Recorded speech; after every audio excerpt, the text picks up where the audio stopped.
It was the year that rocked Britain's financial heartlands. In the run-up to the summertime vote, world leaders trooped into the then UK Prime Minister's official residence at number 10 Downing Street with dire warnings. And UK is going to be in the back of the queue. But for many people in Britain, Brexit wasn't about economics. We want our passports back. We want our borders back. It was about immigration. And according to leading Brexiteer Nigel Farage, the little guy taking on the establishment. It is the wealthy, it is the multinationals, it is the big banks, it is those whose lives have really done rather well in the last few years that will support remaining. And against it, it's the people.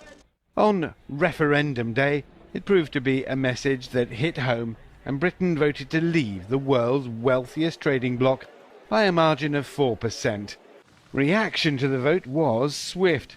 Cameron quit, and Theresa May took his place, suggesting the failures of globalisation had played a part in the populism of Brexit. If you're just managing, I want to address you directly. I know you're working around the clock. I know you're doing your best, and I know that sometimes life can be a struggle. The pound plummeted and is yet to recover to its pre-referendum levels. Shares in the city were in free fall, only to rise again to record levels.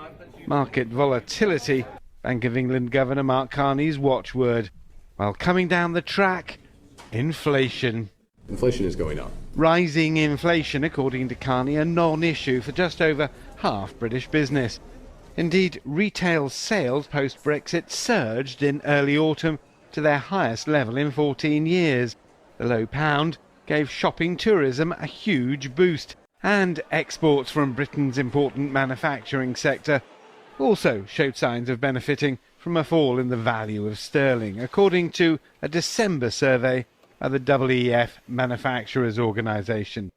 The government hailed $650 billion in transport and home building projects, but still nagging doubts over economic growth remained, according to a British Chambers of Commerce report.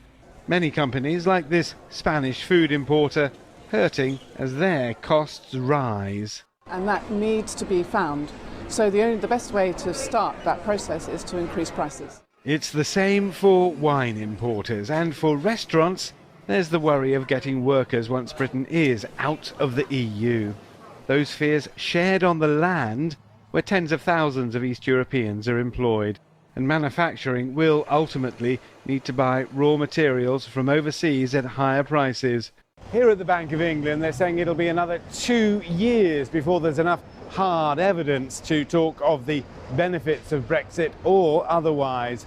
In the meantime, the question is whether belief can protect the UK from the ravages of a volatile world economy. Richard Bestic, CGTN, at the Bank of England, London. Well, joining us with more insight on this is Jack Parrick. He's in Brussels. Jack, as always, you're welcome to the show. Now, we're seeing Prime Minister May's plans for Brexit. They seem to be causing some friction with the EU officials. We hear officials are saying that she may get no deal at all, of course, because of her threats on tax and security policy. Now, could this be a sign that Brexit talks will be contentious? I think that there's no doubt that these talks will be incredibly complicated and contentious. As far as the European Union goes, as we've seen Theresa May, excuse me, the British Prime Minister, announce a clearer plan for what she wants from Brexit, which potentially, with a potential threat to slash taxes and also to withdraw some security promises, that has annoyed some of the other member states and officials here in Brussels.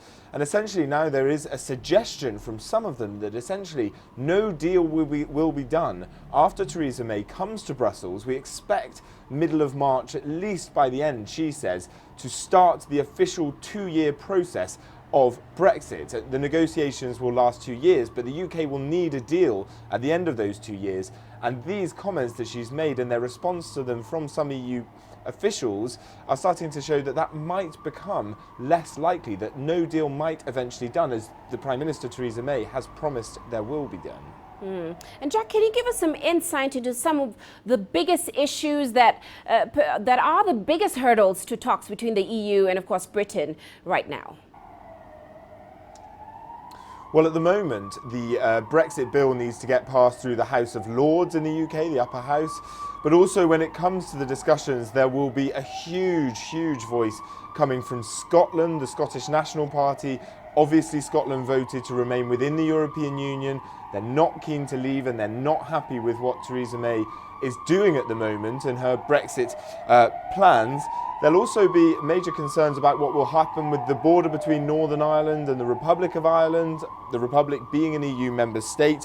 And also there's huge questions about budget. What will the UK have to pay as its final bill? We heard from Michel Barnier, the European Commission's Brexit Commissioner, saying that at the moment they're working on a formula to decide how much the UK will have to pay into the EU pot when it leaves, and that will be changeable as the EU budget changes, and the UK is still currently a member and therefore signed up to that budget.